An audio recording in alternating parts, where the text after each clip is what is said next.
Bien, chers collègues, bonjour. Nous nous retrouvons pour une nouvelle journée d'audition dans le cadre des travaux de la mission d'information Création, diffusion et acquisition des connaissances.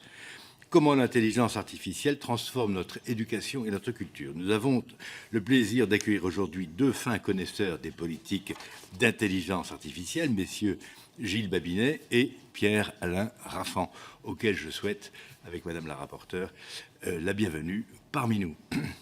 Monsieur Babinet, vous êtes entrepreneur et chef d'entreprise. Vous avez créé plusieurs sociétés, dont certaines dans le domaine du numérique, auxquelles vous vous intéressez depuis longtemps. Cet intérêt pour le numérique vous a très vite conduit à vous interroger sur la révolution qu'elle est constituée et que constitue désormais l'intelligence artificielle générative. Vous avez ainsi été membre du comité d'experts créé en 2023 par Elisabeth Borne et vous avez été coprésident du Conseil national du numérique, rebaptisé Conseil de l'intelligence artificielle et du numérique, dont nous recevons les représentants plus tard dans la matinée. Dans ce cadre, vous avez contribué au lancement de l'initiative des cafés IA, visant à débattre et à encourager l'appropriation la plus large possible de ces technologies. Vous pourrez nous en dire un mot, même plusieurs si vous voulez. Monsieur Pierre-Alain Raffan, vous êtes diplômé en sciences des organisations humaines et sociales. Vous êtes l'auteur d'un rapport, je vais y arriver, d'une thèse même, beaucoup plus, d'une thèse, pardon, sur les effets de l'intelligence artificielle sur la démocratie. Vous avez été député de 17 à 22, et je signale que vous siégiez au sein de la Commission des affaires culturelles et de l'éducation qui a créé cette mission. Vous êtes aujourd'hui responsable des relations gouvernementales pour Claranet France, une entreprise qui œuvre dans le domaine du stockage de données, un domaine central en matière de souveraineté. Monsieur Babinet et vous disposez tous deux d'une expertise qui sera, à n'en pas douter, utile aux travaux de notre commission, dont je rappelle qu'il se concentre sur les effets de l'IA sur la culture et l'éducation. Donc, sans plus tarder, je vais vous céder la parole pour une durée que je vous demande de bien vouloir respecter de 10 minutes, afin de laisser à Madame la rapporteure le temps de vous poser les innombrables questions qu'elle a préparées à votre attention. Merci.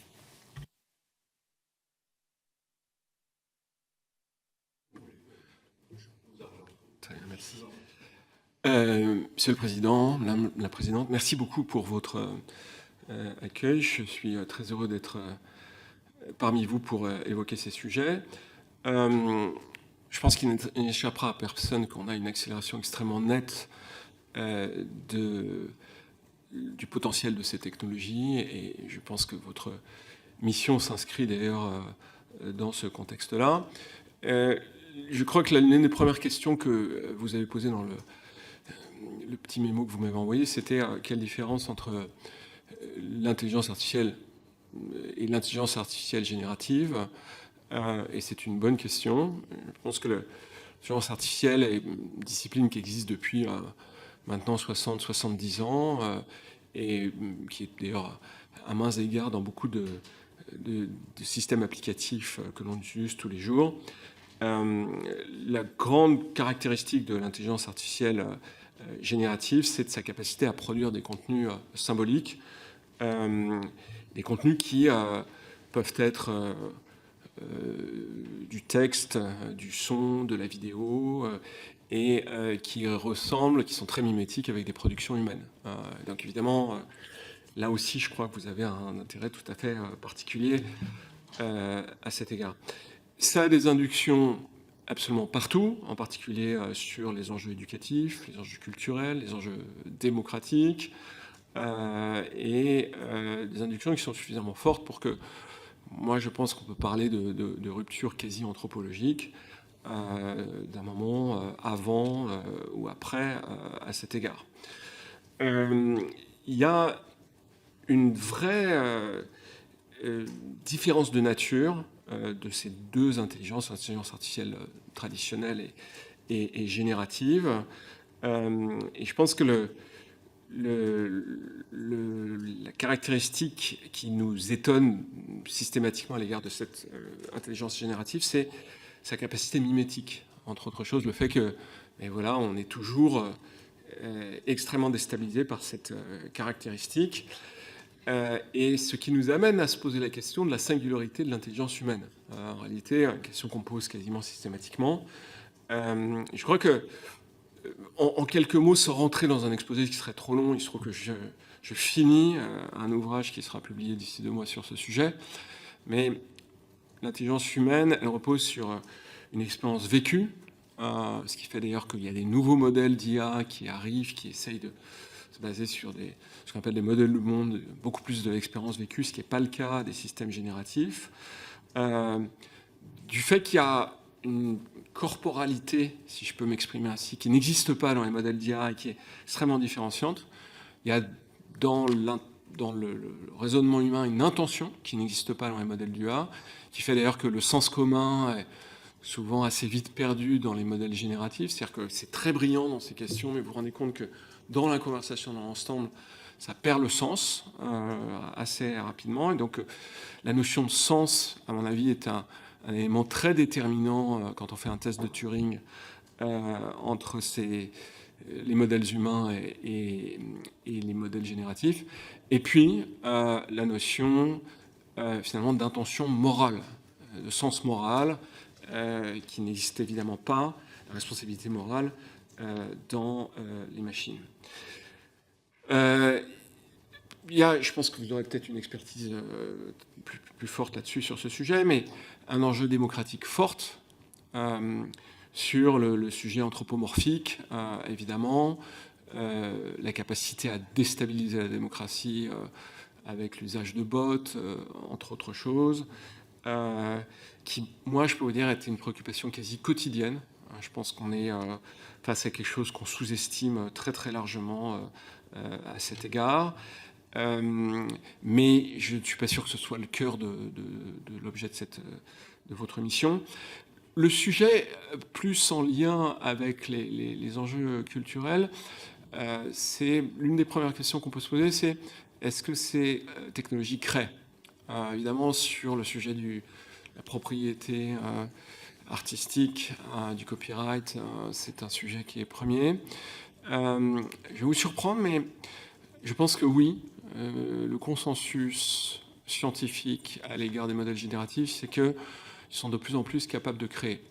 Je ne vais pas m'étendre outre mesure là-dessus, mais il y a quelques années de ça, mais il y a maintenant 8 ans de ça, le champion de Go s'est fait battre, Lee Sedol, par une technologie qui s'appelle AlphaGo, qui était développée par DeepMind, et s'est fait battre au 37e coup de jeu. Et en fait, ce coup de jeu n'avait jamais existé. Personne n'avait eu connaissance du fait qu'on pouvait faire quelque chose qui a été jugé d'ailleurs par l'ensemble des experts du Go, des champions du Go, comme un coup totalement inattendu. Et de fait, depuis, beaucoup de travaux qui ont été faits sur la notion de création des modèles d'IA, ils ne sont pas qu'incrémentaux. Ils sont capables de créer des modèles de jeux ou des créations qui sont inattendues. Et ça, c'est quelque chose qui est intéressant. Par exemple, dans les maths, on a un modèle qui s'appelle AlphaTensor et qui a été capable de résoudre des enjeux de multiplication de matrices avec des approches qui étaient complètement méconnues des experts, des mathématiciens spécialistes dans ce domaine. Et donc ça, c'est quelque chose qui, évidemment, a des inductions sur la façon dont on conçoit la notion de création, et donc la notion de responsabilité et la notion d'attribution également, et qui fait qu'à mon avis, on se retrouve un peu dans la même configuration qu'on l'avait été à l'égard de la gestion des droits avec l'avènement d'Internet au début des années 2000. On en a pour une quinzaine d'années. Ça, c'est ma perception. Moi, je me souviens des accords de Santiago, des choses que je ne sais pas ça vous parle, mais qui sont très anciennes et qui ont fait qu'on a travaillé par tâtonnement avec objectivement beaucoup de jurisprudence. Et en réalité, entre les premiers accords ou finalement les premiers jugements qui dataient des années 96-95 et le moment où on a commencé à stabiliser le droit, il s'est passé 15 ans. Et je pense qu'on est un peu dans la même configuration à cet égard. Vous souleviez la question rapidement de l'évolution du droit à cet égard. Moi, ce qui me préoccupe toujours, c'est finalement la notion de l'équité et de la répartition de la valeur à cet égard. Je pense qu'on est à un moment où, si on n'y prête pas attention, ce qui d'ailleurs s'est largement passé avec Internet. Internet, on pensait qu'on allait avoir une sorte de long tail ou une queue longue qui serait favorable aux petits artistes. C'est pas vrai. Je veux dire, la distribution des droits est très inéquitable aujourd'hui. C'est une préoccupation. Si vous n'êtes pas un artiste absolument majeur, Lady Gaga, vous avez une iniquité face à la distribution des droits qui sera renforcée par l'intelligence générative à cet égard. Et c'est un sujet qui est uniquement politique, donc qui vous revient en premier lieu. Sur ces sujets, on pourrait développer, mais encore une fois, c'est un propos liminaire. Dans le domaine de l'éducation, je vais m'exprimer en tant que président de École Huma, qui est une association qui s'intéresse à l'amélioration de la qualité de l'école publique et qui, je dirais, est très présente sur ces sujets. Je crois que, évidemment, on a tous à l'esprit le fait que les élèves, de quel que soit leur niveau de formation, trichent plus facilement avec ça. Mais il y a tout un tas de pratiques vertueuses. Par exemple, la préparation de cours à l'école primaire, au collège et au lycée, c'est un vrai problème pour les enseignants. Quand vous avez un élève dyslexique, un élève neuroatypique, un autre neuroatypisme dans votre classe, et que le reste, c'est des élèves, entre guillemets, standards, vous ne savez pas faire une préparation de cours qui tienne en compte les caractéristiques de ces deux élèves. Et ça, aujourd'hui, avec un modèle qu'on a développé, on sait le faire. Et on sait le faire avec un investissement en temps marginal beaucoup plus court que ce que faisaient auparavant les enseignants, et une qualité de cours qui est la même, avec une spécification pour les neuroatypismes qui est totale. On pose 3 ou 4 imprimés sur le bureau de ces deux élèves, et on arrive à faire ça. Et vous avez tout un tas de pratiques de ce type-là qui apparaissent grâce au modèle génératif, qui sont extrêmement vertueuses. Et donc je crois qu'on a un peu un phénomène d'arbre qui cache la forêt. Certes, les dissertations écrites, c'est terminé, ça va disparaître petit à petit, et c'est dommage, mais c'est comme ça. Mais il faudra s'y faire. Un peu comme la calculatrice, en son temps, a posé probablement des problèmes du même type dans le domaine des mathématiques. Et donc on est en train de repenser le corpus éducatif dans son ensemble, mais je n'exclus pas que ce ne soit pas aussi pour le meilleur. Voilà. En tout cas, il y a plein de pratiques qui sont vraiment très vertueuses et qui sont intéressantes à cet égard.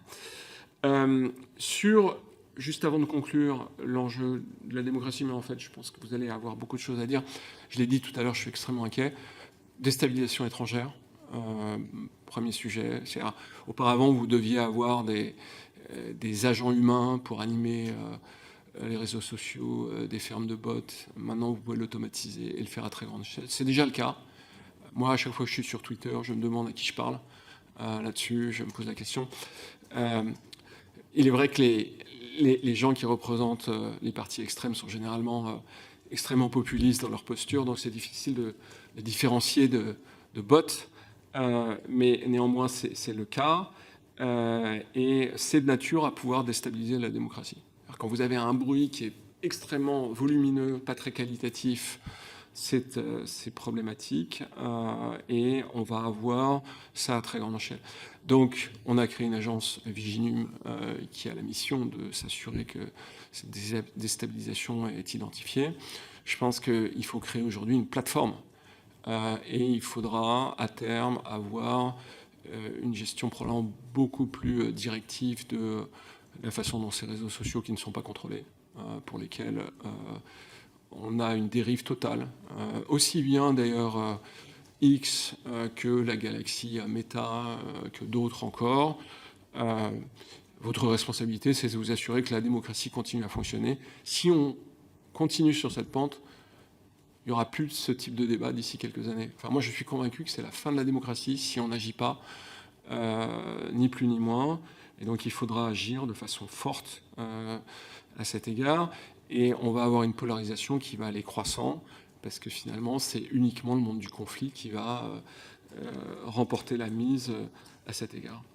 Donc on est face à une rupture anthropologique très forte. C'est une opportunité si on sait la rendre politique, et si on sait faire en sorte aussi bien sur les enjeux d'ingérence étrangère, de souveraineté, de politique publique, de performance du fonctionnement des politiques publiques et de l'administration, d'enjeux comme la sécurité, la justice, l'éducation, la santé. On utilise à sa juste mesure l'intelligence artificielle. Ça nécessite une formation de la fonction publique appropriée, qui n'a que partiellement lieu, une compréhension des élus à cet égard, mais aussi une formation des citoyens. C'est l'objet de Café IA. Donc, j'ai créé, dans le cadre d'ailleurs de la mission que vous avez mentionnée tout à l'heure, à l'issue de cette mission, il y a maintenant 1 an et demi, on a fait 1800 Café IA en 2025. On a l'objectif d'en faire beaucoup plus cette année. Un Café IA, c'est une réunion entre 20 et 40 personnes. C'est un débat ouvert sur les sujets qui préoccupent les gens qui sont présents. Et l'idée, c'est d'avoir une culture collective et finalement de faire nôtre, en tant que Français, en tant qu'Européens, de cette nouvelle dynamique et de faire en sorte de pouvoir s'approprier cette technologie et de ne pas forcément être dans une logique de technologie exogène qui aurait pour conséquence qu'on serait des colonisés numériques et de l'IA, mais qu'on décide de l'orientation que l'on souhaite donner à ces technologies. Je vous remercie pour votre attention. Merci, Monsieur Babinet. Monsieur Raffan, je vous en prie. Monsieur le Président, Madame la rapporteure, je vous remercie déjà pour cette invitation et je vous souhaite une très belle année 2026 qui s'annonce assez vitaminée, visiblement. Pour aller dans le sens de mon camarade Gilles Babinet, et pour poser un cadre, il est vrai que cette technologie, en tout cas son concept, est très ancien, 1943, et qu'il a connu de grandes révolutions. La première, c'est la puissance informatique, qui a été multipliée par 1000 milliards de milliards en 87 ans. L'ordinateur le plus puissant à l'époque, c'était le Z1, il faisait une opération par seconde. Maintenant, on a des supercalculateurs qui font des milliers de milliards d'opérations par seconde. Donc, quand vous posez des algorithmes qui bénéficient de cette puissance, c'est un premier sujet. Deuxième grande révolution, c'est la profusion d'accès à la donnée. Avènement d'Internet, des réseaux sociaux, des objets connectés. Quand vous savez que vous pouvez avoir accès à près de 392 milliards de mails par jour en data, c'est énorme. Quand vous savez que le nombre d'objets connectés, qui sont des aspirateurs à données, qui nous enregistrent toute la journée, vont passer de 80 milliards à 4000 milliards à horizon 2040, selon Gartner et la CIA. Donc on a des informations croisées qui sont concordantes. Vous savez que ces données-là vont être de plus en plus puissantes. Donc on a une puissance informatique et de la donnée. Un des grands cloud providers, donc ceux qui hébergent les données, me confiait qu'ils avaient stocké l'année dernière 97 zétabytes de données. Donc j'aurais demandé de traduire ça en langage humain.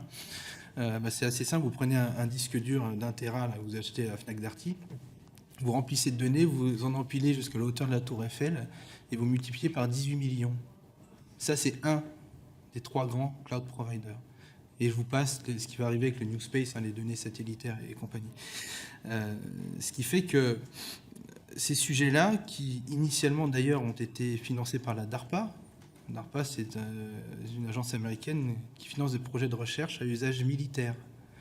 Et on s'est rarement interrogé sur le sujet, le terme intelligence. C'est une mauvaise traduction. Intelligence, c'est du renseignement, la connaissance. Donc l'IA, c'était peut-être du renseignement automatisé à la base.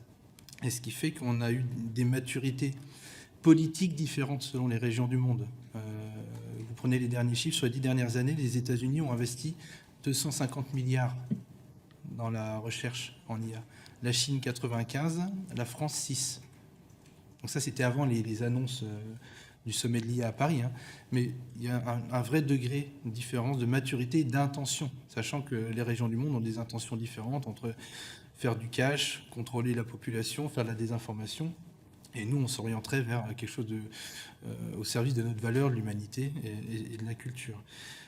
Donc il y a des enjeux qui sont fondamentaux, ils sont économiques, technologiques, écologiques, on en parle assez rarement, physiologiques, des sujets sur l'attention, la concentration, Il y a même des pays qui installent maintenant des feux rouges pour piétons au sol, parce qu'on est toujours accroché avec ces algorithmes sur nos téléphones, ce qui fait que l'homo sapiens a mis des milliers d'années à se relever, et puis l'homo numericus, il se rabaisse. Donc, je ne suis pas sûr que ce soit un progrès.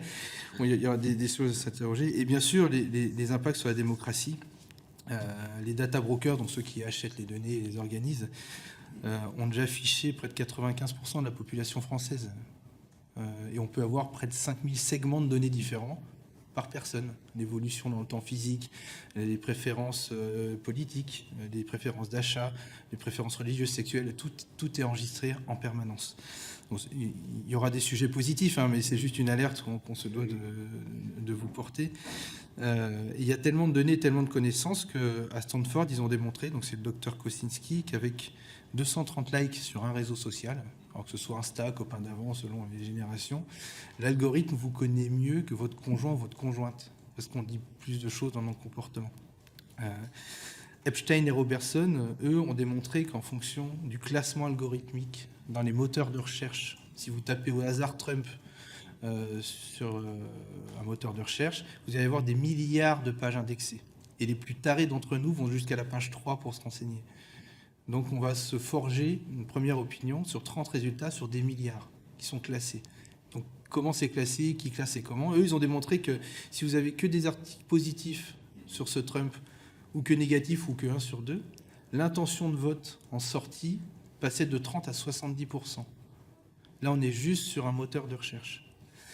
Sur les LLM, et justement ces intelligences génératives, il a été démontré dernièrement par David Rand qu'un modèle comme ChatGPT ou d'autres pouvait vous faire changer d'opinion politique en 10 minutes. 10 minutes. Et que cette nouvelle opinion s'inscrivait dans le temps dans 42% des cas. Donc il y a un vrai enjeu démocratique d'éducation, d'attention et de contrôle, notamment de ces modèles, parce qu'on s'interroge sur les biais informationnels, sur qui contrôle les éléments de langage en sortie de ces modèles. Je ne suis pas sûr que si vous demandez à DeepSeek ce qui s'est passé sur la place Tiananmen, où on a une palette de réponses un peu ouverte sur ces sujets-là.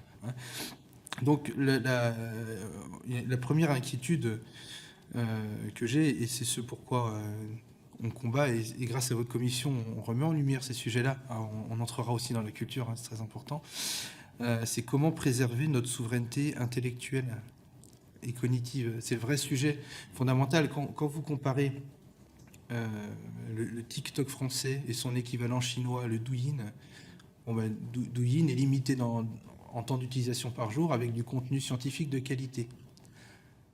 Le TikTok occidental, il n'est pas forcément limité, c'est une interrogation d'ailleurs à avoir, et il n'y a pas forcément et nécessairement du contenu de qualité. C'est-à-dire que vous avez une nation, un empire qui augmente les capacités intellectuelles de son pays pendant qu'il rabaisse celui de l'Occident. C'est vrai que sur du long terme, on peut s'interroger sur ces intentions-là et de l'attention que nous, on doit avoir dans l'acculturation et les prises de position politiques et citoyennes. Donc il y a un vrai sujet stratégique à avoir sur ces intelligences artificielles. Et pour conclure sur la création, je ne suis pas tout à fait d'accord sur le fait que, mais c'est pour ça que ce sera l'objet d'un débat, sur le fait que le modèle arrive à créer. Je pense qu'il booste la création. En effet, moi j'ai réussi à composer des sujets, des musiques en 10 secondes.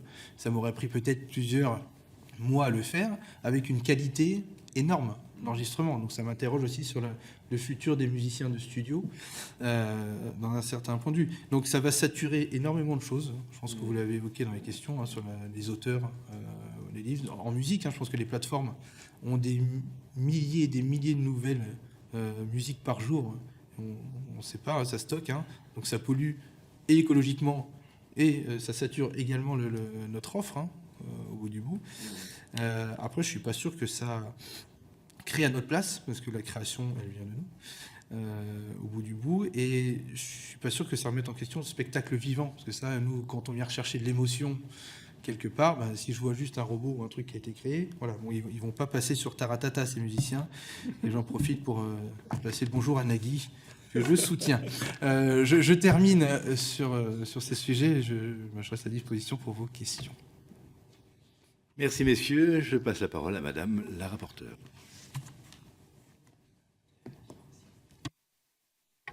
Merci, merci, Monsieur le Président. Merci pour vos propos introductifs. Je vais me permettre même si l'alerte sur la démocratie et sur la notion justement de souveraineté cognitive, intellectuelle est la grande menace, et je pense que s'il y a 5-6 ans, on a reconsacré l'idée de souveraineté. Aujourd'hui, on peut l'appliquer à ce qui est menacé par des stratégies qui sont plus militaires qu'autre chose. Je vais quand même porter mon attention sur l'éducation. Monsieur Bébinet, vous avez fait mention de École Huma. Vous avez montré qu'il y avait des avantages à pouvoir appréhender avec l'IAG la neurodiversité, enfin le neuroatypisme par vos mots. Il y a aussi la question de la formation des enseignants. Je sais que École Huma regarde beaucoup cette question, notamment la formation tout au long de la carrière.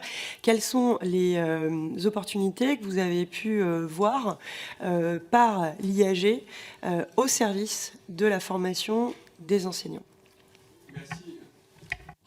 Merci pour votre question. C'est évidemment une question absolument centrale. Et effectivement, au sein d'École Huma, on a mis en exergue un chiffre qui est connu, puisque c'est un chiffre qui a été produit par PISA OCDE, qui montre une corrélation extrêmement forte entre la performance éducative et le nombre d'heures de formation professionnelle des enseignants. C'est très impressionnant à voir. C'est-à-dire, vous prenez les 45 pays qui sont dans PISA, ce baromètre de la qualité de l'éducation des pays de l'OCDE, et vous vous rendez compte qu'il y a une corrélation quasiment pour chaque pays entre le nombre d'heures de formation professionnelle et la performance du système éducatif. Donc nous, on est en moyenne sur les 3 systèmes éducatifs, primaire, collège et lycée, aux alentours de 10 heures par professeur et par an. Singapour est à 100. Et Singapour, c'est les premiers dans PISA.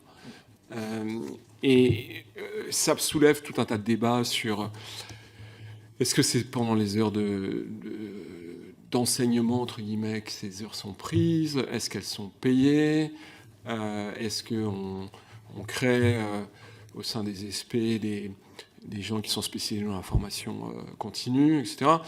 Un débat qui en fait dure depuis des années et qui ne sont jamais tranchés.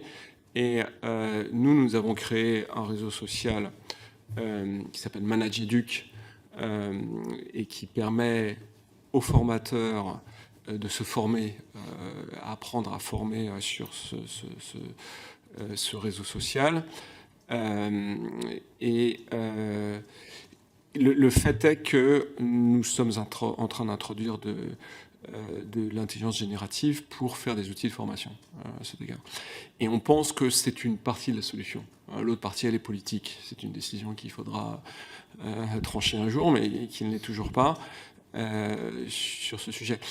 Ce que je voudrais dire, et qui me semble vraiment important, c'est qu'il y a une sorte de fatalisme qui s'inscrit au sein de l'éducation nationale et de ceux qui finalement en charge ce type de responsabilité. Il n'y a rien de plus faux. C'est-à-dire que si on veut, on change la situation de la France en matière d'éducation nationale. La réalité, c'est qu'on peut le faire et que la technologie peut être un auxiliaire fondamental à cet égard. C'est-à-dire que quand vous regardez l'affectation du temps d'un enseignant, beaucoup de temps qui sont des temps interstitiels, parce qu'on lui demande de faire des choses qui ne sont pas forcément de l'enseignement, du reporting, de la préparation de cours, de la gestion de discipline dans la classe, et qu'on se rend compte qu'on en revient vraiment beaucoup à la notion de formation continue. C'est-à-dire que les enseignants ne sont pas armés pour gérer tout un tas de choses qui relèvent de compétences périphériques à celle qui est leur expertise propre, qui est d'être prof d'histoire, d'être prof de je ne sais quoi, là-dessus. Et donc, c'est absolument central de remettre cette notion au cœur des politiques publiques d'éducation, et que si on comprend qu'on peut résoudre des choses qui sont considérées comme fatalement impossibles à bouger aujourd'hui, on va progresser, et on peut progresser, entre autres dans PISA.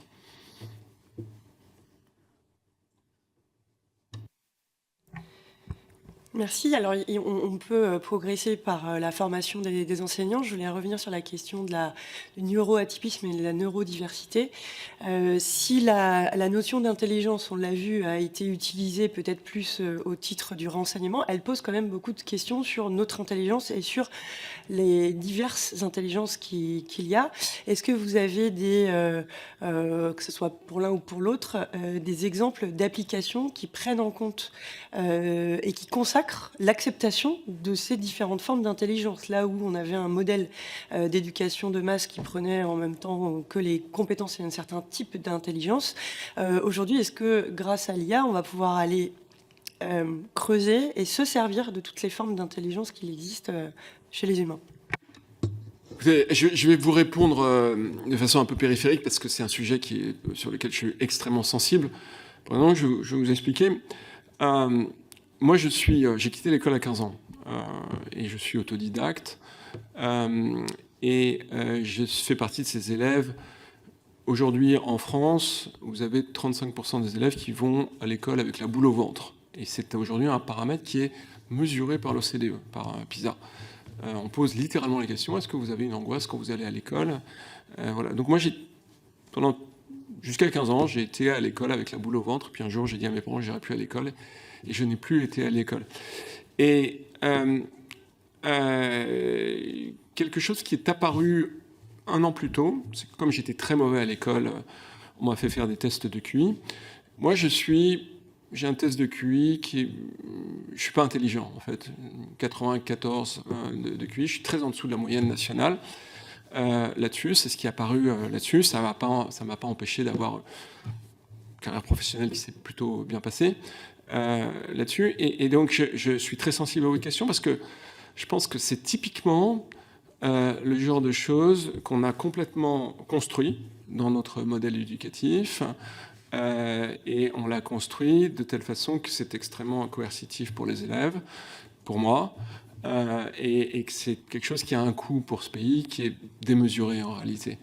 Parce que moi, j'ai eu la chance de venir d'un milieu qui en fait un milieu très privilégié, qui a pris soin de moi, qui a fait en sorte que j'ai pu m'en sortir. Donc c'est pour ça que je relativise tout de suite quand on dit que je suis un autodidacte. Je suis un autodidacte, mais d'un milieu bourgeois en réalité.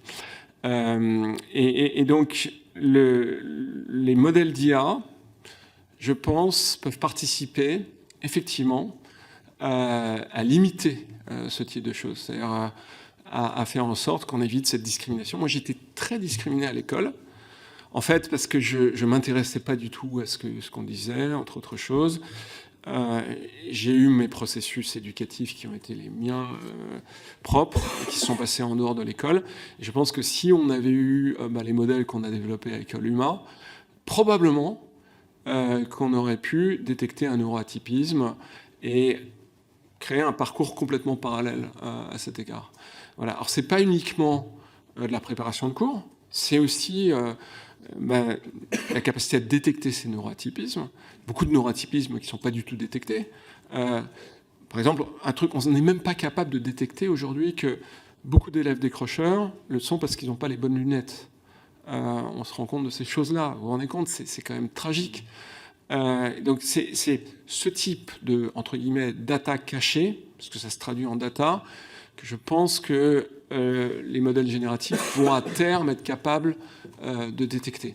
Donc si vous voulez, le focus excessif sur la triche, je comprends que ce soit une préoccupation, mais il y a aussi plein de choses, comme des petits questionnaires qui permettent de détecter des neuroatypismes ou des caractéristiques physiologiques que l'on pourra traiter à moyen terme et qui éviteront, encore une fois, un coût qui est disproportionné sur le système éducatif et notre société en général. Je finirai en disant que on pense toujours, on stigmatise beaucoup notre système éducatif, mais en fait, le système éducatif, c'est nous. C'est-à-dire que l'éducation nationale n'est responsable que pour 40% de la performance éducative. Le reste, c'est les parents, c'est le système social, c'est les traits culturels qui traversent notre société au sens large, c'est 60%. Donc finalement, c'est une cause nationale beaucoup plus large qu'on le perçoit à cet égard. Et le moment qui est celui que nous traversons, c'est-à-dire le moment d'une rupture très claire qui est amenée par le modèle, il ne faut pas le vivre de façon incrémentale. Il faut en profiter pour retourner le modèle et le penser de façon différente, et notamment en faisant beaucoup d'expérimentation. Nous, on pousse à ce qu'il y ait de l'expérimentation, mais qu'il y ait aussi une diffusion des résultats de l'expérimentation. L'éducation nationale a une culture de l'expérimentation, mais elle n'a pas une culture de passage à l'échelle, entre guillemets une culture politique. C'est-à-dire qu'une fois que quelque chose a fonctionné, il faut en faire un sujet politique, c'est-à-dire un sujet de débat public, et être capable de changer de braquet, comme c'est le cas à l'égard de la formation professionnelle, par exemple. Oui, pour aller dans ce sens-là, je suis dans l'état d'esprit du professeur Luc Julia sur le fait que quand il explique que l'IA c'est un outil, hein, et on en fait ce qu'on souhaite en faire. Je crois aussi que, au-delà des sujets de santé, où c'est très puissant et c'est utile, dans l'éducation, on pourrait utiliser ces technologies pour un vrai changement de paradigme. Vous parliez, Madame la rapporteure, du neuroatypisme et des sujets d'intelligence. Mais quel type d'intelligence? Même les tests de QI, qu'est-ce que ça veut dire dans le cadre d'une intelligence situationnelle, émotionnelle, relationnelle? Il y en a diverses et variées. On a un système éducatif qui, depuis son départ, avait une vocation, celle de créer des citoyens sur le papier. Et je crois qu'on a essayé, et on a presque oublié la condition humaine et les caractéristiques humaines. C'est-à-dire qu'on essaie de faire rentrer tout le monde dans la même case, et on verra ce qui en sort à la fin. Ce que peut nous proposer ces sujets, et bien maîtriser l'intelligence artificielle au sens large, mais c'est un vrai changement de paradigme. C'est-à-dire qu'on va s'aider d'un outil pour s'adapter à chacune et chacun.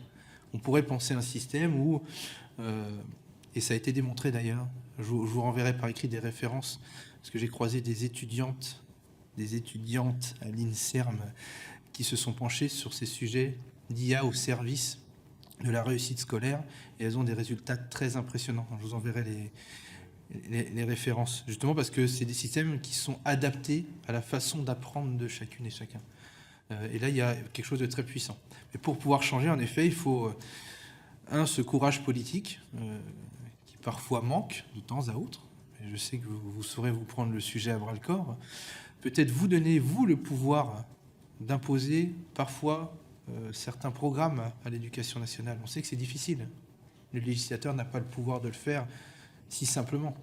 Et on nous oppose très souvent le sujet de liberté pédagogique, ce qui crée une inégalité sur le pays. C'est-à-dire, soit vous êtes un gamin, vous avez la chance de tomber sur des professeurs qui ont les moyens de vous ouvrir à tout ça, et puis si vous n'avez pas de chance, tant pis pour vous. Donc on ne peut pas penser l'avenir de la nation comme ça.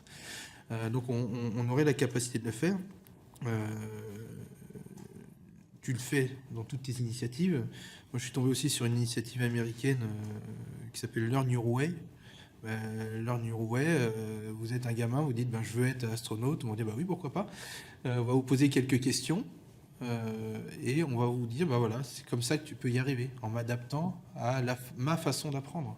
Donc on pourrait avoir un système où, au bout du bout, on pourrait prendre par la main chaque élève pour qu'il puisse après s'épanouir et peut-être, dans le meilleur des cas, vivre de sa passion, qui générait moins de frustration pour un pays, enfin blablabla, tous les sujets, vous en connaissez les impacts. Donc, avec un peu de courage et en sortant surtout du déni, parce qu'on a un sujet de déni aussi, que ce soit au niveau de l'éducation nationale ou peut-être au niveau politique, on ne peut plus faire et on ne peut plus préparer les gamins à l'avenir comme avant. C'est un autre monde. Donc, il faut changer ça dès la racine. Et ça, je crois qu'on n'a pas forcément initié à l'échelle ces sujets-là. Et je vous encourage à le faire. Sur l'éducation, touche aussi le domaine de la recherche quand on le lie à l'enseignement supérieur. Quelle est aujourd'hui votre appréciation de la place de l'IA dans l'enseignement supérieur et dans la recherche? Est-ce qu'il y a des initiatives que vous souhaitez noter, alors au-delà de celles que vous venez de mentionner par l'INSERM sur les performances d'apprentissage, est-ce que pour vous, en France, on a suffisamment pris en compte et on s'est servi déjà suffisamment de l'IA pour faire avancer les connaissances. Là, on est vraiment sur la création de connaissances communes et quelles sont parallèlement les menaces que l'IA fait peser sur la véracité et la diffusion des connaissances. Merci, c'est une question extrêmement intéressante. Donc il y a deux aspects, hein. Il y a par et pour. Il y a le financement de la recherche sur les modèles d'IA au sens large. Donc là, dans le cadre de la mission IA qu'on a menée, un certain nombre de fonds ont été débloqués puis rebloqués, puisque les conditions budgétaires font que on n'a pas pu libérer la totalité de ce qui était prévu. C'est bien dommage, parce que je pense que c'est un point qui est absolument central.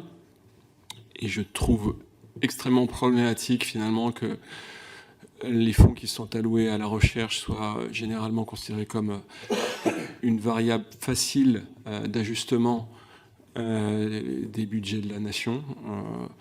Voilà, c'est le niveau d'attrition sur une période longue, d'ailleurs, hein, est absolument stupéfiant à cet égard. Donc voilà, je suis très critique là-dessus, et ça continue, ça ne cesse de continuer. Donc c'est vraiment cracher sur notre avenir, on ne peut pas le dire autrement, et encore une fois, c'est bien dommage. Sur l'utilisation de l'IA dans les systèmes de recherche, donc tout à l'heure j'ai évoqué la série des AlphaFold et autres qui sont développés par DeepMind et qui ont permis à la science de faire des progrès absolument très impressionnant. Donc les disciplines où on applique ça, c'est tout ce qui est monde de la biologie et notamment des protéines. Donc AlphaFold a permis à son fondateur, Demis Hassabis, d'être aujourd'hui un prix Nobel de chimie, alors que lui, son expertise, c'est plutôt l'intelligence artificielle, parce que sa contribution à la chimie est telle qu'il a pu faire ça. On a le même domaine dans la physique des particules. On a des modèles qui ont été créés. On a le même domaine, la même chose dans le domaine des mathématiques. On a un modèle qui a été également créé, toujours par la même entreprise d'ailleurs à cet égard. Ces modèles ont comme caractéristique d'être open source. Et ils induisent d'ailleurs une conséquence qui, à mon avis, est assez intéressante, c'est que la notion de multidisciplinarité devient centrale en sciences.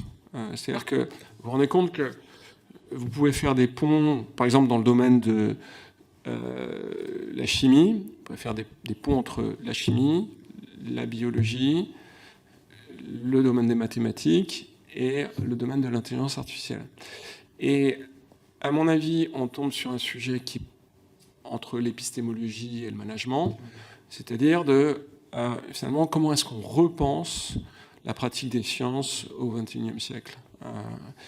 C'est difficile de le faire quand vous êtes dans une situation de crise. Quand vous êtes Antoine Petit, le patron du CNRS, et que vous gérez des réductions de budget, en fait, vous êtes concentré là-dessus et pas sur ce sujet.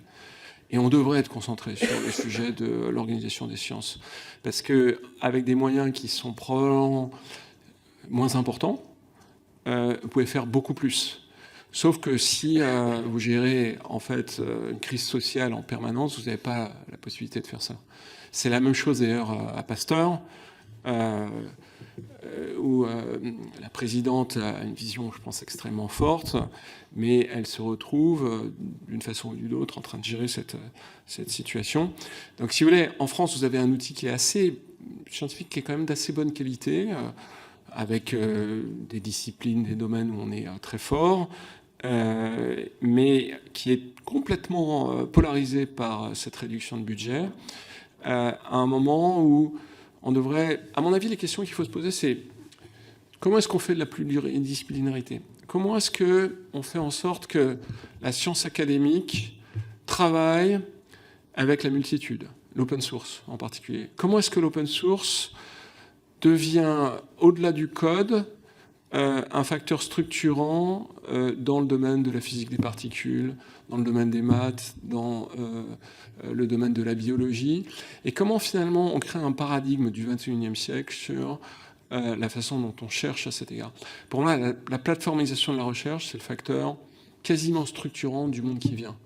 Et je parlais il y a quelque temps avec un administrateur de la DARPA, que vous venez de citer, qui me disait, en fait, la DARPA, qui était des appels d'offres qu'on faisait au début des magazines de recherche scientifique américains, puis par la suite sur le site web de la DARPA, c'est un modèle qui est complètement éculé, c'est un modèle qui est dépassé, et le monde qui vient, c'est le monde qui est capable de créer une animation au travers de modèles génératifs qui va être capable de communiquer avec différents chercheurs, avec différentes qualifications académiques et en mode pluridisciplinaire. Et ça, je veux vous dire, à l'égard de la discipline telle qu'elle est organisée aujourd'hui, je parle martien.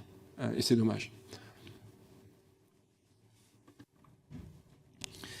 Pour aller dans le sens de ce que vient d'évoquer Gilles, et pour avoir tenté à l'époque, grâce à vous aussi, Madame la rapporteure, sur la loi de programmation pluriannuelle de la recherche, il y a déjà un effort qui a été fait, il faut le souligner, depuis 2017 sur ces sujets, et je pense qu'on peut encore faire mieux, vu le monde dans lequel nous vivons, qui a encore bien changé depuis 2017.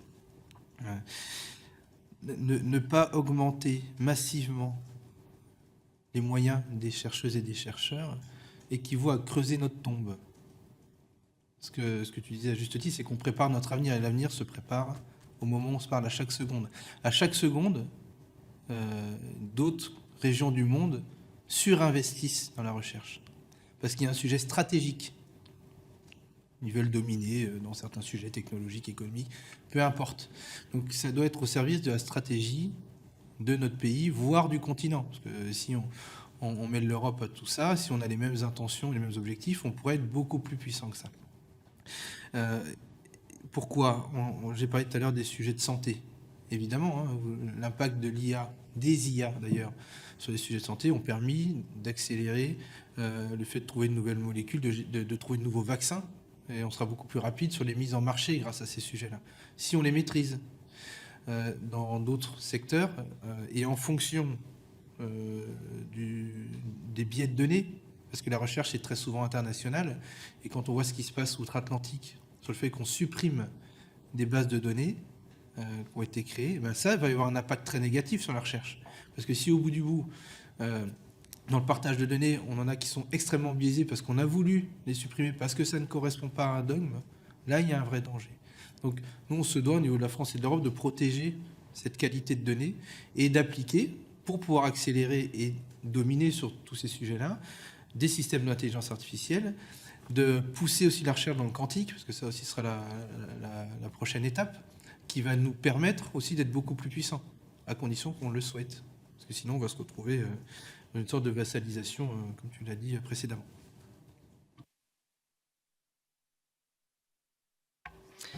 Merci beaucoup. J'aimerais que nous puissions regarder aujourd'hui la question de la création dans le domaine artistique et culturel. D'ailleurs, vous avez contribué à faire déjà commencer ce débat sur est-ce que ça nous permet d'être créé, est-ce que l'IA-G est créative. Aujourd'hui, les IAG, les modèles sont entraînés sur des données, alors quand elles n'ont pas été supprimées, sur des données. Quel est pour vous le statut, le rôle de ces données ? Est-ce qu'on peut considérer que c'est effectivement pour s'entraîner, mais du coup, elles ne sont ni inspiration, ni essence, ou au contraire, eh bien, en fait, elles sont partie constituante de tout ce qui sera produit grâce à l'utilisation du modèle. On a souvent cette question de pouvoir respecter le droit des auteurs, le droit de la propriété intellectuelle de ceux à qui appartiennent ces données. Que pensez-vous aujourd'hui du respect de ce droit d'auteur par les créateurs de modèles ? Et si oui, comment améliorer le meilleur respect de ses droits d'auteur. Vous savez qu'il y a des initiatives qui sont en cours, mais j'aimerais qu'on s'intéresse à la notion de l'amont sur la question des données d'entraînement. Et après, si vous le voulez, on pourra regarder le statut et l'utilisation de ce qui est produit en aval par notre utilisation de LLM, mais déjà en amont.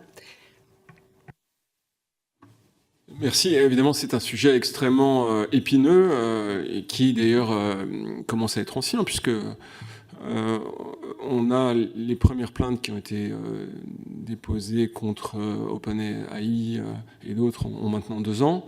Je pense à celle du New York Times, par exemple. C'est pas tout à fait du droit artistique, mais c'est quand même de la propriété intellectuelle. En fait, le paradigme se résume à si vous nous taxez, on sera incapable de trouver des modèles économiques qui fonctionnent, d'un côté, et puis de l'autre, oui, mais sans nous, vous n'existez pas. C'est du pillage parce que, à la fin, on n'a plus besoin d'aller à l'œuvre. C'est-à-dire que quand je pose une question à ChatGPT et qu'il me répond en allant chercher dans le New York Times, c'est la même chose pour la création d'images ou la création de musique ou de vidéos, eh bien, je n'ai plus besoin d'aller à l'œuvre, en réalité. Et quand je vais à l'œuvre, normalement, je paye des droits. Donc, de ce fait, on a une sorte de déstructuration du modèle d'affaires qui existe depuis maintenant presque 200 ans dans le domaine de la reproduction des droits mécaniques et des droits artistiques au sens large. Je pense qu'à la fin, c'est des choix politiques et moraux. C'est-à-dire que certaines sociétés, et on le voit bien d'ailleurs dans la jurisprudence au travers le monde, entre celle du Japon, qui donne raison aux producteurs de modèles, et celle aux États-Unis qui donne plutôt raison aux propriétaires des droits, on n'a pas de stabilité pour l'instant à cet égard. Je pense qu'il y aura une forme de convergence un peu hegelienne qui s'inscrira dans le temps. Il me semble, mais c'est un point de vue qui est personnel, que déstabiliser le monde de la création, c'est quand même mettre un peu en danger ce qui justement nous caractérise par rapport à la machine, c'est-à-dire notre capacité créative. Donc, il faut trouver une sorte de modèle qui fasse en sorte que, eh bien, on rémunère lorsqu'on utilise dans la phase d'entraînement des modèles. Encore faut-il savoir ce qui est mis dans la machine. Et là, c'est la plus grande des opacités. On n'en sait absolument rien. On se rend compte d'ailleurs que le pillage est assez généralisé, puisqu'on voit des données qui ressortent, qui montrent que des corpus de données ont été utilisés et que ces corpus sont suffisamment spécifiques pour que forcément à un moment ça a été utilisé. Souvent d'ailleurs, en dépit de ce qu'affirment les propriétaires de ces modèles. Donc on a un vrai problème de transparence à cet égard. Il y a tout un tas de technologies de watermarking qui permettent de faire ressortir que ces modèles ont été utilisés. Donc on peut gérer ça d'un point de vue technologique. Et encore une fois, on en revient à l'enjeu politique. C'est-à-dire que finalement, le choix, la décision de faire tomber le poids d'un côté ou de l'autre vous revient. Merci. Vous venez de dire que technologiquement, on pourrait gérer une meilleure transparence justement sur les données utilisées. On a parfois eu, encore la semaine dernière, des affirmations qu'il était impossible de pouvoir gérer autant de données, de pouvoir... Est-ce que pour vous, vraiment, vous insistez sur le fait que technologiquement, il y a une possibilité d'assurer une meilleure transparence et que c'est politiquement pas assumé d'autre part? Alors, je lisais un papier que je peux vous fournir là-dessus, qui faisait des tests de watermarking sur les phases d'entraînement. Donc, vous mettez un contenu très très spécifique. Vous mettez beaucoup de marqueurs très très spécifiques et vous essayez de voir si vous êtes capable de les faire ressortir dans le modèle. C'est pas évident. Mais on arrive quand même à les faire ressortir. Donc, ça peut être des séquences sonores. On essaye de... Le problème, c'est d'arriver à trouver le prompt qui va faire ressortir la séquence sonore. C'est pas toujours évident d'arriver à faire ça, mais il y a plusieurs papiers de recherche qui montrent qu'on arrive à faire ressortir ces séquences sonores. Est-ce qu'on est capable d'anéantir ces watermarks spécifiquement avec certains travaux? Peut-être. J'ai pas de certitude là-dessus. En tout cas, pour le moment, avec les LLM, on va dire classiques tels qu'ils existent, on arrive à traverser ces phases de watermarking, ces phases d'apprentissage. Là, donc, vous faites référence au watermarking qui serait d'utiliser le modèle lui-même en le promptant de la meilleure manière possible pour voir comment il s'est nourri. Est-ce que pour vous aussi, technologiquement, il serait possible de demander aux fournisseurs de modèles de déclarer l'ensemble des données qu'ils ont pu utiliser? On a eu en fait, on a pu avoir des préconisations où on demandait soit aux artistes par un droit de retrait de mentionner toutes les données dont ils ont la propriété intellectuelle pour que ça ne soit pas utilisé. On pourrait aussi décider de demander aux fournisseurs de recenser et de mettre à disposition, peut-être pas de manière publique, mais en tout cas de manière transparente à un tiers, par exemple, un tiers de confiance. Est-ce que pour vous, technologiquement, c'est possible ? En fait, en creux dans le AI Act, c'est nécessaire. C'est-à-dire que vous avez des enjeux de safety qui font que vous devez être capable de remonter à la source de vos données pour expliquer la décision qui a été prise. Et donc là, c'est sur un sujet de safety, mais en fait, c'est tout à fait transposable à un enjeu de suivi du copyright ou du droit artistique. À moins d'avoir une approche conceptuelle qui consiste à séparer les deux, ce qui me semblerait quand même un peu questionnable, je pense qu'on a déjà le cadre juridique qui permet de le faire en réalité. Maintenant, si vous voulez, les conséquences financières sont telles que vous allez avoir toutes les volontés du monde de la part de ces acteurs d'éviter que ça se passe, quoi.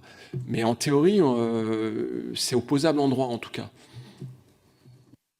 Et effectivement, on a la mise en place de l'IA Act qui demande un résumé suffisamment détaillé des données, ce qui est assez insatisfaisant aussi bien pour les développeurs de modèles que pour les ayants droit, puisque d'un côté, les développeurs de modèles disent « moi, si on fait suffisamment de détails sur l'ensemble des sets de données que je mets pour développer, on rompt le secret des affaires », et de l'autre côté, les ayants droit qui disent « mais en fait, si je n'ai pas le détail des œuvres, eh bien, en fait, je ne peux pas faire prévaloir mes droits ». Donc là, on est dans une situation assez insatisfaisante. Monsieur Raffan. Tout d'abord, vu la puissance de ces outils, déjà, je plains la SACEM pour protéger les artistes d'arriver à démontrer qu'il y a eu du plagiat. Parce que l'idée, c'est ça. Et je pense que technologiquement, vous savez, si on arrive à trouver des vaccins, envoyer des gens sur d'autres planètes, je pense que technologiquement, on devrait s'en sortir pour avoir des outils de plagiat sur la créativité au sens large, quelle que soit l'œuvre. Donc ça, on peut le faire. Mais il faut en effet mettre en place et activer nos régulations. Aux États-Unis, ils ont une nouvelle stratégie sur l'IA qui s'appelle Winning the Race, qui appelle à déréguler. Nous, il va falloir qu'on équilibre tout ça pour contrer et protéger nos artistes, protéger notre création. Parce qu'on peut retrouver, et comme je dis, quand on génère des sujets, que ce soit des images ou autres, on peut retrouver sa propre image, sa propre voix, ses propres musiques qui sont générées, utiliser des styles, les styles de peinture et compagnie, qu'on va retrouver, et tout est gratos, parce que c'est le Far West sur ces sujets-là. Donc, il faudrait qu'on puisse en effet donner ce pouvoir à un tiers, créer pourquoi pas une cour des comptes des algorithmes, en disant voilà, démontrez-nous que ouvrez le capot, on va regarder ce qui se passe, quelles données, et après avec des préconisations, des amendes, ce qu'on sait faire, on est très fort pour ça en Europe là-dessus, mais on a les moyens de le faire. Donc je rejoins Gilles, c'est une décision politique, c'est pas technique ni technologique.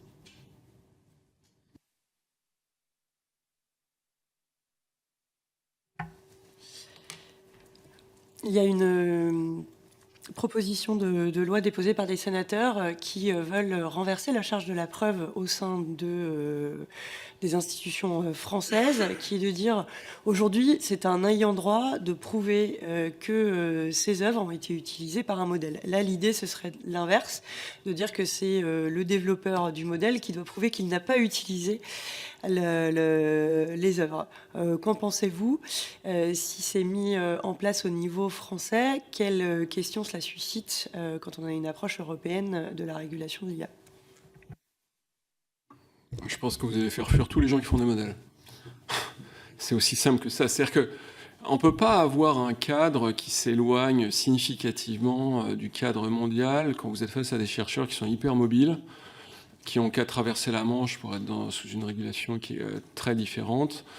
Et donc, je pense que... Autant je pense qu'il faut un équilibre entre les ayants droit et les gens qui développent cette technologie, autant je pense que ça, renverser la charge de la preuve, c'est créer finalement des équipes dédiées à ça, qui vont recevoir des requêtes sans cesse pour gérer ce genre de choses. Je pense que c'est extrêmement dangereux. La conséquence, c'est que vous créez une différence qui sera très préjudiciable au développement de modèles français. L'idée est bonne, comme d'habitude. Je suis inquiet sur la mise en œuvre également. Après, c'est comment arriver, nous, à protéger les exceptions culturelles françaises et européennes pour ne pas permettre à n'importe qui dans le monde de se faire juste du business sur du vol ou du plagiat. Le sujet est là. Et ce qu'on avait à l'époque, c'était facile de prouver, c'est-à-dire que vous envoyez vos œuvres par recommandé, vous aviez un euro d'attache, et puis celui qui pensait avant, c'est comme les brevets, hein. C'est les mêmes courses que les brevets. C'est-à-dire qu'on vous prend votre idée, c'est celui qui dépose qui gagne. Comment arriver maintenant avec, on l'expliquait, hein, toute cette puissance technologique et économique, avec cette profusion de données, parce que quand vous avez des milliers et des milliers de nouvelles œuvres, entre guillemets, hein, par jour qui sont déposées, comment humainement on va arriver à démontrer qui a tort, qui a raison, quand tout est mélangé. Vous mélangez des jeux de données, vous les faites rejouer, surmélanger 14 fois, voire plus, vous ne savez plus qui fait quoi à la fin. Donc ça va être extrêmement difficile. Donc ça va être une course au brevet, pour le coup. Donc est-ce que nous, on a une réflexion sur ces sujets-là? Parce qu'après, arriver à démontrer qui était le premier, qui a volé quoi technologiquement, ce ne sera pas un sujet, mais c'est plus dans la mise en œuvre. Si on réinverse tout, ça peut être compliqué à mettre en œuvre. Ce qui rejoint la question des données en aval de ces modèles, vous avez mentionné qu'on pouvait effectivement créer de la musique en quelques secondes, que l'on peut tous devenir, en tout cas proposer des contenus. Est-ce que c'est des créations? Est-ce que ce sont des œuvres? Comment on arrive éventuellement à les protéger? Vous avez des initiatives, des plateformes de streaming qui estampillent, qui labellisent des morceaux en disant que c'est fait avec l'IA. À partir de quel moment, si j'utilise l'IA, même sans le savoir à quel moment, je risque une disqualification de mon œuvre? C'est un bon sujet. Sur Amazon, vous avez une limite qui a été posée, qui est de 60 œuvres par jour. Je ne sais pas si vous arrivez à écrire 60 romans par jour, mais c'est Amazon Publishing. La limite me semble un peu haute à cet égard. Si vous voulez, ce sujet de queue longue est en train de devenir une préoccupation assez majeure. C'est-à-dire que vous vous retrouvez à être inondé sur Spotify, Amazon et autres par des contenus qui sont générés par de l'IA. Ça peut être des romans, ça peut être de la musique, ça sera demain des films. Il y a besoin d'une forme d'éditorialisation. Et ça, je ne pense pas que ce soit de la régulation. Je pense que c'est plus aux plateformes de faire ça.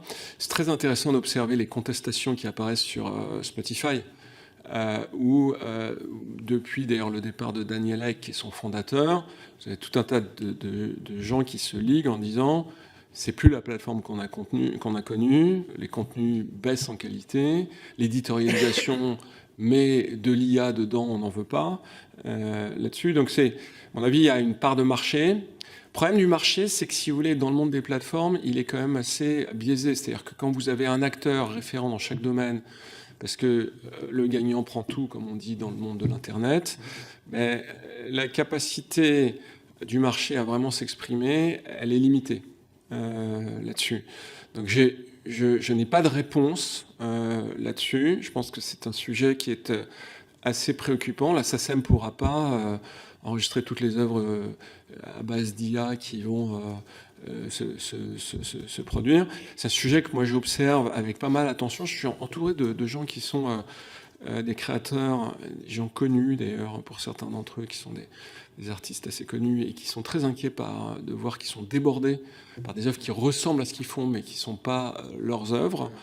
Et donc, me semble-t-il, il faut que, je vais dire quelque chose d'assez conservateur, mais il faudra qu'on s'en remette à la marque physique. C'est-à-dire que, est-ce que moi j'ai revendiqué ça comme mon œuvre et est-ce que l'algorithme différencie mieux que des œuvres à base d'IA?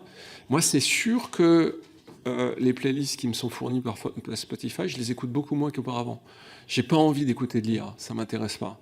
Voilà, donc je vais chercher des gens qui produisent, des humains qui produisent des playlists sur Spotify. Je suis sur des forums où je sais que c'est des humains qui ont posté des playlists qu'ils ont produits eux-mêmes. Et cette pratique, qui à mon avis est assez anecdotique, devrait être amenée à se généraliser à moyen terme. Oui, générer n'est pas créer. C'est une approche personnelle du sujet. Mais après, le monde dans lequel nous vivons interroge sur le fait d'avoir une nouvelle peut-être définition. Qu'est-ce qu'une œuvre? Et qu'est-ce qu'un auteur? Ce que proposent ces plateformes, c'est vous qui générez votre prompt. Hein. Vous dites, je veux que cette musique soit écrite comme ça, avec tel type de voix, telle structure, tels accords, blablabla, telle parole. Parce que j'ai envie d'avoir ça. C'est parce que je ne sais pas le faire là tout de suite et que je suis pressé, que je veux que ça sorte sur de la très haute qualité. Mais au bout du bout, ça accélère. Ce que je disais tout à l'heure, c'est que le morceau que je veux en sortie va être généré en 10 secondes. Mais j'aurais pu le faire, moi, peut-être en 10 ans. Hein. Il faut que j'apprenne plein d'instruments, que je me forme et compagnie. Ça accélère. Est-ce que je suis quand même l'auteur de cette œuvre? Oui. En tout cas, c'est ce que disent les plateformes, parce que vous en avez même les droits en sortie. Vous êtes l'auteur de cette œuvre. Vous n'en êtes pas l'interprète. Après, il y a des sujets de redéfinir l'œuvre, la cohérence entre l'auteur et l'œuvre, et les interprètes. Ce que je disais tout à l'heure, je prends la musique parce que je m'y connais beaucoup plus sur ces sujets, mais moi, si je ne peux pas aller voir un chanteur, une chanteuse, des musiciens en concert, ça ne m'intéresse pas. Pourtant, il y a des choses impressionnantes. Hein. Je suis même surpris à reprendre de l'IA. Dire, ouais, ce morceau est intéressant, je vais le reprendre. C'est-à-dire qu'on réinverse le sujet, on ne sait plus qui est l'auteur, mais vous interprétez un morceau qui a été généré par je ne sais qui, je ne sais quoi. Donc on rentre dans un espèce de bouli-bouli un peu difficile pour le régulateur, en tout cas, et pour les artistes. Mais au bout du bout, ça jouera pas sur la sérendipité de la création, et que si c'est une bouse, ça restera une bouse. Tout le monde n'est pas Hugo, tout le monde n'est pas Vivaldi, tout le monde n'est pas Simone de Beauvoir. Hein. Et même copier, au bout d'un moment, si on en demande un deuxième, ça, l'IA ne sait pas faire. Quand vous demandez de corriger le premier sujet qu'elle a créé, elle ne va pas réussir à le faire. Donc voilà, on a quand même cette part humaine qui garantit une qualité de l'œuvre. Mais sur de la régulation, je pense qu'on en est au début de la réflexion, parce là encore, on ne sait pas trop où on va dans la redéfinition de ces concepts-là. On rentre dans un nouveau monde peut-être créatif, mais qui sera adapté entre la complémentarité de l'humain et de la machine. Hein, c'est ce qu'on pouvait retrouver sur des DJ à l'époque. Ils créent des œuvres en remixant des choses existantes. Bon, on leur a pas fait des procès à ces DJ pour le coup. Ça a réussi, ça a créé de l'émotion chez les humains. Ça a développé des courants musicaux assez intéressants. Bon, voilà, il faut peut-être accepter d'une manière ou d'une autre, tout en protégeant les artistes de ces sujets-là.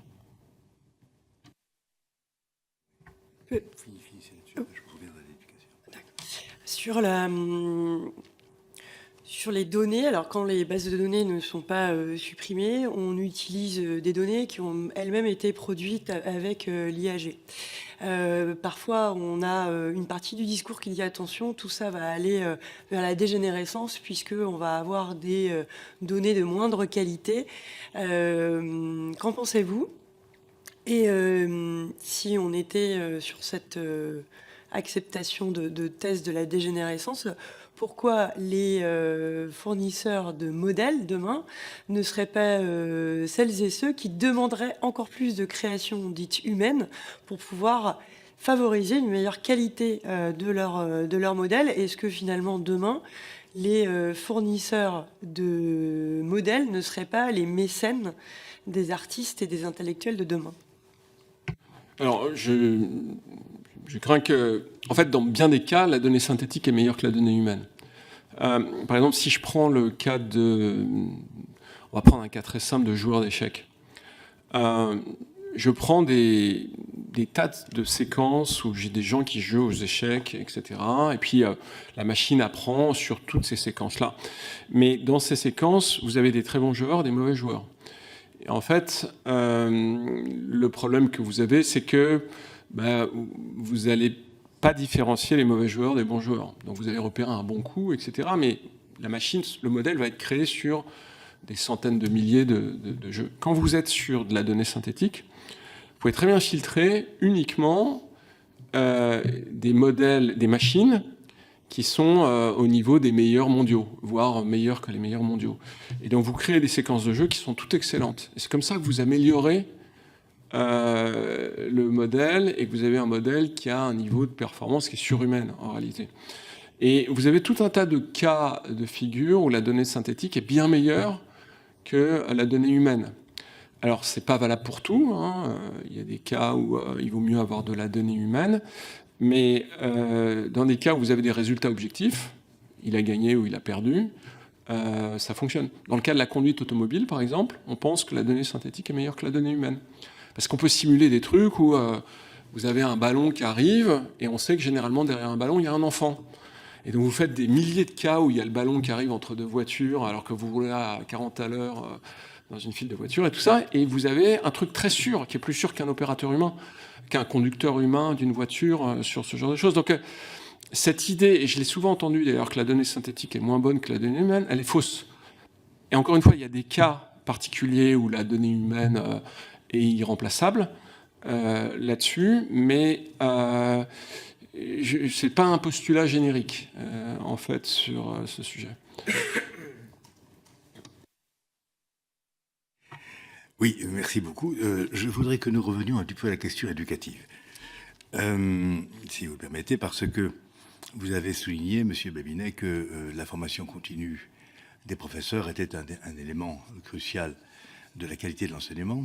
Vous aviez comparé la France et Singapour, et c'est ce qu'on appelle depuis très longtemps, d'ailleurs, vous le savez bien, l'effet maître. L'effet maître est tout à fait capital dans la question éducative. Mais alors justement, vous avez, si j'ai bien compris, développé une plateforme qui permet aux professeurs qui le souhaitent de se former en ligne. Alors, première question, est-ce que cette plateforme est dédiée à l'IA ou pilotée par l'IA? Est-ce qu'elle est spécialisée ou est-ce qu'elle est générale, d'abord? Pour l'instant, on n'a pas encore développé de plateforme qui permet aux professeurs de se former en ligne. On a juste développé une plateforme qui fait de la préparation de cours et qui est d'ailleurs en phase bêta actuellement. Alors, c'est une grosse phase bêta puisque je crois qu'il y a 5000 professeurs dessus, là-dessus. On l'a connecté à une plateforme dont je n'ai pas encore parlé qui s'appelle Être Prof, qui est un réseau social où il y a 200 000 profs dessus. Voilà. Et donc, c'est là notre vivier où on va chercher des profs qu'on recrute pour tester ça. Les retours sont, je vais vous le dire, je suis un peu jugé parti, mais dithyrambiques. C'est vraiment, il n'y a aucun prof qui nous ont dit ça sert à rien. Tous les profs qui ont essayé ça ont dit ça change totalement ma pratique éducative et je l'utilise absolument systématiquement. Et donc de ce fait, c'est vraiment bien. C'est vrai qu'on regarde aujourd'hui ce sujet de la formation continue, mais c'est un peu plus délicat parce qu'on ne peut pas le faire dans notre coin. On doit le faire avec l'institution. Et on doit le co-construire avec l'institution. Donc c'est un sujet sur lequel on va travailler en 2026. Oui, justement, vous anticipez ma seconde question, c'était quid de vos rapports avec l'institution scolaire, avec les INSPE, avec le ministère, etc. Et j'avais finalement une sous-question, c'est est-ce que vous entendez valoriser cela? Parce que tout à l'heure, nous avons évoqué à plusieurs reprises dans le champ culturel la question, ou scientifique, de la recherche, la question de l'open source. Hein, donc c'est très culturellement français, ça. Est-ce qu'il ne faudrait pas songer à déposer des brevets si vous réussissez à produire comment dirais-je, des méthodes, par exemple, de préparation de cours innovantes en ligne? Est-ce que ça ne vaudrait pas la peine de les valoriser? Écoutez, nous sommes une association. Ce qu'on fait est à des fins pas profitables, entre guillemets. Et je ne sais pas d'ailleurs si on a une pratique de l'open source, du modèle concret, mais peu importe. Enfin, c'est la logique, en tout cas, dans laquelle on s'inscrit à cet égard. Donc, peut-être qu'une entreprise peut se saisir de ça et le valoriser. Mais en tout cas, pour le marché français, nous, c'est du mécénat. Hein. On a un budget de 4 millions d'euros qui est uniquement du mécénat. Et je pense que nos mécènes seraient probablement assez contrariés si on se mettait à commercialiser les modèles qu'on développe aujourd'hui. Et voilà, je ne sais pas quoi vous dire d'autre, mais en tout cas, c'est comme ça qu'on fonctionne. Vous voulez dire qu'on commercialise auprès des institutions? Ah oui, non, nos rapports. Écoutez, nous, on a plutôt, évidemment, des bons rapports avec l'éducation nationale, puisqu'on s'inscrit dans sa mission, mais qui sont, je dirais, compliqués, parce que, comme les gouvernements changent beaucoup, on crée des liens avec des cabinets, et ces cabinets disparaissent. Donc, on avait un très bon lien avec l'ancienne ministre de l'Éducation et son cabinet. Là, on doit recréer des liens avec le nouveau ministre, Roger Frey. Ça va être fait. Hein. On est plus, objectivement, on travaille beaucoup plus avec les rectorats, parce qu'ils sont un peu plus stables dans le temps. Et puis, en plus, parce que ça a un intérêt, c'est qu'on peut faire, entre guillemets, de la comparaison. C'est-à-dire, on travaille avec un rectorat et on a un proxy A, un proxy B, et puis on montre que ça marche mieux dans le rectorat qui a utilisé nos solutions. Et on a des recteurs, des rectrices qui sont vraiment des partenaires fiables de Écoluma. Concernant la formation continue et celle des enseignants a pu susciter beaucoup de réflexions au sein de notre commission. On a parfois eu un manque de reconnaissance de ce qu'un enseignant qui a pu avoir une carrière avant puisse apporter. Et c'est-à-dire qu'on fait tout reprendre comme formation à quelqu'un qui a pu avoir le développement de compétences. Comment, à votre avis, l'IAG pourrait nous permettre de valider, reconnaître ce qui a pu être des compétences acquises auparavant, et puis ça suscite aussi éventuellement l'hypothèse de pouvoir valider des compétences acquises par les professeurs sur l'auto-formation. On a des plans de formation qui peuvent être faits, mais on a aussi beaucoup d'auto-formation entre pairs. Je pense que le réseau Être Prof le permettrait, mais est-ce que justement on a des possibilités via l'IA, pas seulement de faire apprendre, mais aussi de mieux faire reconnaître ? Je soupçonne que vous visez quelque chose en particulier, vous avez dû observer quelque part. Je n'ai pas une connaissance précise de ce sujet. Moi, ce que j'observe, c'est qu'il y a quand même une certaine rigidité dans le système de qualification des enseignants dans l'éducation nationale. Effectivement, les parcours un peu bigarrés sont plus compliqués à introduire. La moyenne, quand même, le niveau des professeurs est en baisse, on le sait tous. Dans certains rectorats, c'est vraiment très, très bas, notamment sur le mathématique, compétences minimum. Là-dessus, est-ce que l'IA peut faire la différence ? Je ne sais pas. Je pense que c'est plus une question, objectivement, de culture. c'est-à-dire de s'ouvrir au monde extérieur, d'avoir des campagnes pour aller sensibiliser les gens qui ont une vie professionnelle, qui veulent faire autre chose. Moi, je connais des gens qui ont des vies professionnelles vraiment absolument extraordinaires, qui ont décidé de devenir profs après avoir vraiment plus rien à prouver et qui ont eu des difficultés à se faire identifier par l'éducation nationale et pour réussir à faire ça. Il faut appeler un chat un chat. Là, c'est plus une question de faire en sorte que le système s'ouvre. Et je ne suis pas sûr que l'IA générative... Peut-être que, et ça vise ce que je disais tout à l'heure, pour tout ce qui est les compétences parapédagogiques ou qui ne sont pas les compétences cœur, mais les compétences périphériques de comportement en classe, de la discipline, du suivi des devoirs, etc. Là, l'IA peut faire le job et peut faire la formation continue, effectivement, mais ça revient au point que j'évoquais tout à l'heure, c'est-à-dire qu'il faut mettre la formation continue au centre du réacteur, point barre, et c'est toujours pas le cas.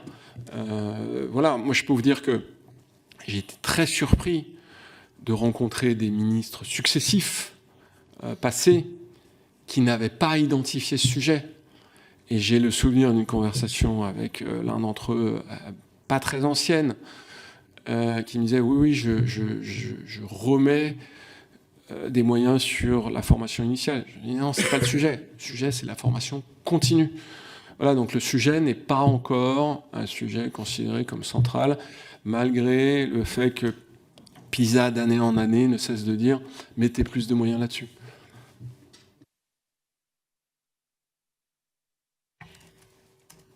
Au point de vue de la formation continue, c'est celle du citoyen. On a les cafés IA qui permettent une acculturation sur ce que sont les principes de l'IA, les opportunités, les conséquences bonnes ou moins bonnes qu'il peut y avoir. On a eu, il y a quelques années, une démarche de la Finlande qui s'est dotée d'un objectif de formation de 1% de sa population. Qu'en pensez-vous l'un ou l'autre ?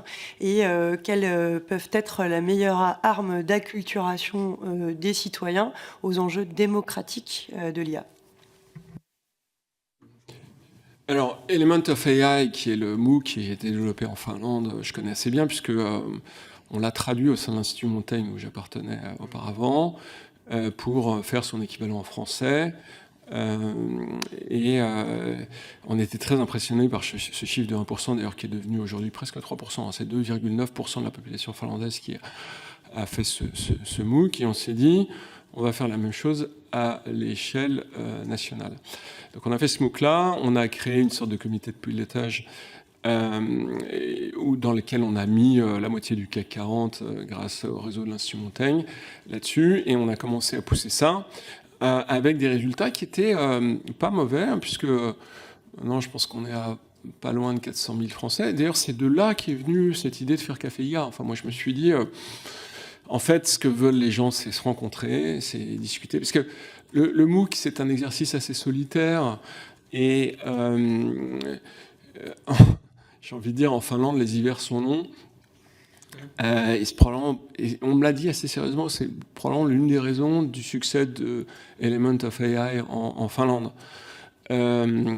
Donc nous, on n'est pas à ce niveau de transformation. Moins de 400 000, c'est pas 1% de la population française, c'est plutôt 0,6. Malgré le fait qu'on ait mis des efforts, enfin que, en tout cas, l'Institut Montaigne à l'époque ait mis des efforts considérables là-dessus. C'était Philippe Valls, qui était le président du comité de pilotage de ce MOOC là-dessus, l'ancien président de la Poste. Mais pour moi, le successeur de ça, c'est Café IA. La réalité, c'est que les gens veulent se voir, veulent parler, veulent débattre. C'est la culture un peu latine que l'on a là-dessus.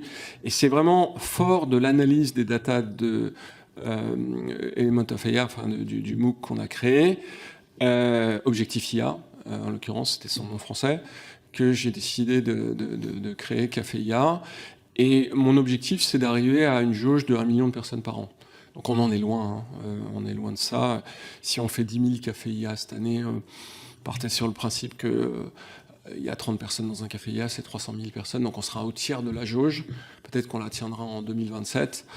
Mais d'ailleurs, en passant, je voudrais le faire observer, mais je pense qu'on a une des politiques publiques les moins coûteuses de l'État, puisqu'on a 5 ETP, et on arrive à faire ça. Donnez-moi n'importe quelle politique qui a un niveau d'efficacité avec un coût de contact aussi peu élevé. Je pense que ce qu'on fait à cet égard est assez efficace. C'est peut-être un modèle à suivre pour nos problèmes budgétaires. Le modèle de la Finlande est très intéressant. En tout cas, quand il a été décidé il y a quelques années, était assez innovant, ambitieux. Mais je pense que maintenant, le monde a encore changé, qu'il ne faut pas former qu'1% de la population, il faut former 100% de la population à ces sujets-là. C'est pas pour être alarmiste, hein, mais vous prenez le rapport Aguillon et le rapport Bouvreau, hein, on fait ensemble ce sujet. Il alerte sur l'importance de former l'ensemble de la population à ces mutations. Parce qu'il y a un sujet, il y a un impact économique, un impact sur le PIB, il y a un impact sur tous les sujets. On parlait des sujets de formation continue. L'OCDE a démontré que les compétences techniques, maintenant, hein, selon les métiers, avaient une durée de vie de 2 ans. Alors à l'époque, c'était une trentaine d'années. C'est-à-dire qu'il faut maintenant, il faut se former tout le temps. On n'aura pas qu'un seul métier. Il faut travailler cette complémentarité homme-machine en permanence, parce que ce qu'on a l'habitude de dire, c'est que c'est pas l'IA qui prendra votre travail, hein, mais c'est ceux qui maîtrisent l'IA qui prendront votre travail.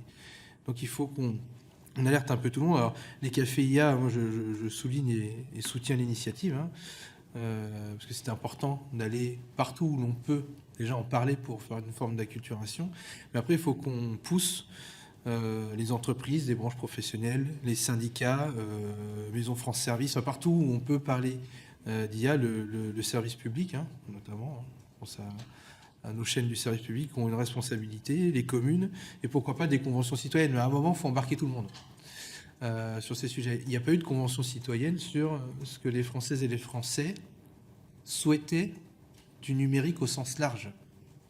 Qu'est-ce qu'on veut en faire pour nos valeurs, pour la destinée du pays, pour nos enfants, pour nous-mêmes.